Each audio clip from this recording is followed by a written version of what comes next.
Dah dekat dah. Siapa tak dek? Dah. Tok kita ketok. Oh, rupa ni ada lagi. Baik, kali ini kita tak melakukan explore. Kita rehat-rehat dulu disebabkan tempat yang kita pergi tu jauh. Tu hanya satu tempat saja. Belum lagi ke Sungai Trombol apa semua kan. So dekat Kuching ni banyak lagi tempat yang kita kena explore, melihat keberadaan reptilia ini. So kalau kita sebut sungai di Sarawak ni, kebanyakannya rata-rata di kawasan itu ada buaya. Cuma saya belum berkesempatan lagi untuk explore. Contohnya macam di Santubong, kemudian di Trombol, itu adalah salah satunya. Dan adalah beberapa sungai yang kita belum teroka lagi. Satu kawasan yang saya perhatikan di kawasan tersebut, kalau kita perhatikan dekat situ, kalau pada waktu siang tu kita memang takkan nampak kelibat dia lah. Dan ada satu tempat tu yang saya pergi tu, saya ingat tempat tu chill ataupun santai lah. Tapi bila saya masuk ke dalam kawasan tu, dekat situ saya lihat tapak kaki buaya, mujur buaya tak ada. Air surut pada ketika itu. Air surut pun mungkin buaya tu berada di dalam hutan bakau tersebut. Kita menggunakan equipment yang orang kata agak terbatas juga kita punya kerja untuk melakukan eksplorasi. Lebih-lebih lagi bila kita menggunakan drone dengan untuk kita melihat suasana daripada pandangan atas. Dan kalau kita beli drone harga dalam 600, 700, contohnya macam Fimi, kemudian SJRC. Saya bukan nak downkan drone ni. Drone yang saya sebutkan tadi tu, kalau kita nak belajar tu boleh untuk basic, untuk pengenalan untuk menerbangkan drone tu. Tetapi jika kita ada lebih, kita keluarkan modal dalam 1 lebih K macam tu untuk kita mendapatkan jawapan yang membuatkan kita tertanya-tanya di dalam hutan bakau itu ada apa. Rata-rata sungai yang saya pergi ketika saya explore, tak kira lah pada waktu pagi ke, pada waktu petang ke, ataupun pada waktu malam, kalau kita lihat seperti mana yang saya cakap di awal video tadi, kalau kita perhatikan kawasan tu agak-agak santai lah sebenarnya, dan kita memang takkan nampak kelibat dia. Dan bila saya melakukan eksplorasi di kawasan tersebut, saya teringat satu kes di mana statistik serangan buaya ni banyak, lebih-lebih lagi di Sarawak ni lah. Sabah punya cerita, Brunei punya cerita, Kalimantan punya cerita lah. Jadi yang saya nak sebutkan ini adalah Sarawak lah kan. Jadi Sabah tu ada wakil dia untuk berkongsi perihannya tentang serangan buaya ni. Jika saya melakukan eksplorasi tu, kadang-kadang tu ianya kita mendapat jawapan, dan kadang-kadang tu menghampakan. So main dengan tempat yang jauh daripada rumah kita, penempatan kita, bila kita pergi jauh-jauh, kadang-kadang tu kita takkan dapat sebarang footage ataupun sebarang evidence di kawasan tersebut. Nasib-nasib je kita jumpa buaya ni. Dia bukan macam kita konten memang konten lah.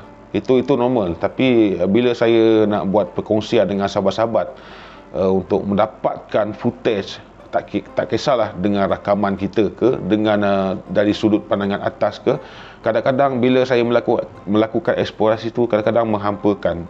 Dan paling yang membuatkan saya teruja tu adalah bila kita sampai, kita nampak kelibat dia. Tetapi dengan kita punya equipment yang tak berapa canggih, macam kamera yang saya guna ni, hanya sekadar itu batas-batas untuk kita membuatkan penggambaran pada waktu malam, disebabkan pencahayaan yang kurang. Jadi kamera ni kalau pencahayaan yang kurang, dia sukar untuk mendapatkan footage yang cantik lah. Macam yang mula-mula saya pergi ke satu kawasan ni, saya nampak kelibat buaya timbul pada malam tu, jam sekitar lebih kurang dalam 10 lebih macam tu, nak masuk pukul 11 malam macam tu lah, 10.40 macam tu. So malam tu saya nampak buaya tu memang sangat besar. Dan di sini saya nak kongsikan dengan sahabat-sahabat mata buaya tu seperti apa. Mata buaya ni dia bukan kira dia masih anak, remaja, juvenil ataupun dia adult ataupun dewasa. Mata buaya ni kalau sudut pandangan tepi macam ni, kalau kita suluh dengan torchlight, mata dia warna putih lah. Dia bukan kira buaya tu kalau dewasa mata dia merah, kalau yang kecil mata dia kuning. Kan kira yang anak tu ataupun juvenil tu mata dia merah, yang dewasa mata dia kuning. Dia bukan macam tu. Dia, kalau saya melakukan penelitian secara peribadi daripada saya untuk saya kongsikan kepada sahabat, kalau saya jumpa buaya di sungai tersebut kan, dia tak kira usia lah buaya ni. So kalau saya suluh dengan torchlight, dari sudut pandangan tepi macam ni, mata dia warna kuning. Tapi kalau dia menghadap ke kita macam ni, dua mata dia ni menghadap ke kita macam ni kan, mata dia akan berwarna merah. Tapi kalau kita suluh daripada sudut pandangan tepi macam ni, mata dia berwarna putih. Itu cara ataupun metod untuk kita mengenal pasti keberadaan buaya di sungai tersebut pada waktu malam. Dan tak semestinya metod itu sesuai untuk kita baca sungai tersebut seperti apa. Sebab kita pun sedia maklum dekat sungai tersebut memang habitat buaya.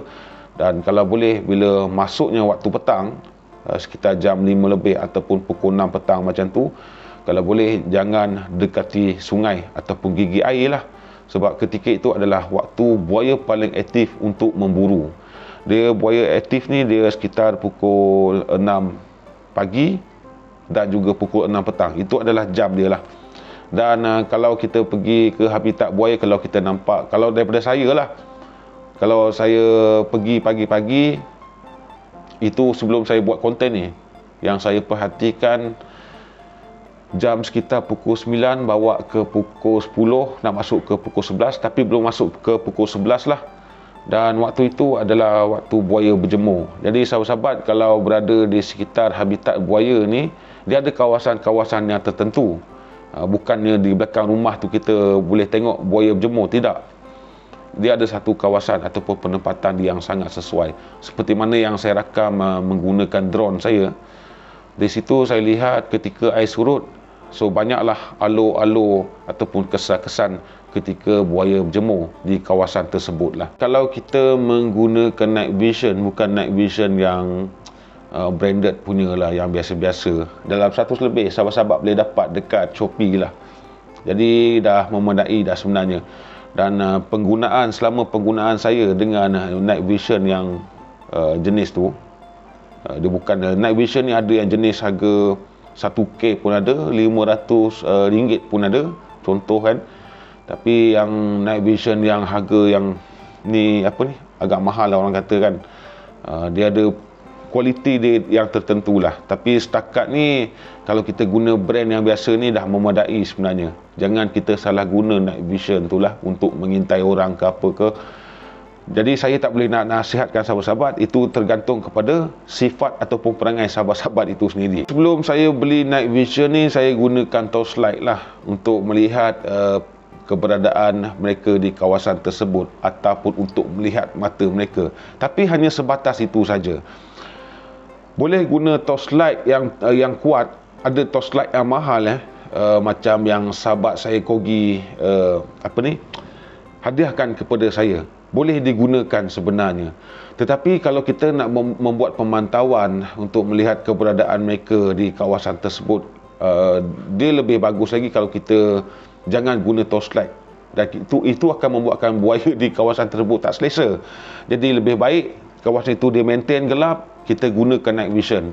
So selain daripada itu, night vision ni juga kita boleh melihat kawasan di kawasan sekitar tersebut untuk kita melihat sekeliling di kawasan tersebut lah. Kita lihat dia memang sangat-sangat santai lah. Itu yang membuatkan kita yakin untuk berada di kawasan tersebut ataupun berada di gigi air lah. Sebenarnya kalau kita berada di gigi air ni, apatah lagi kalau orang menjala masuk dalam air, itu adalah peluang dia, opportunity dia untuk dia menyerang mangsa dia. Masuk ke dalam air ketika menjala itu masih dilakukan dan masih dilaksanakan oleh masyarakat di Sarawak ini, dan banyaklah kempen dari segi pengiklanan di media sosial, contohnya di Facebook, keselamatan ketika kita melakukan aktiviti di kawasan sungai lah. Malah ada juga yang diserang ketika menggunakan bot, lebih kurang dalam 10 kaki macam tu lah.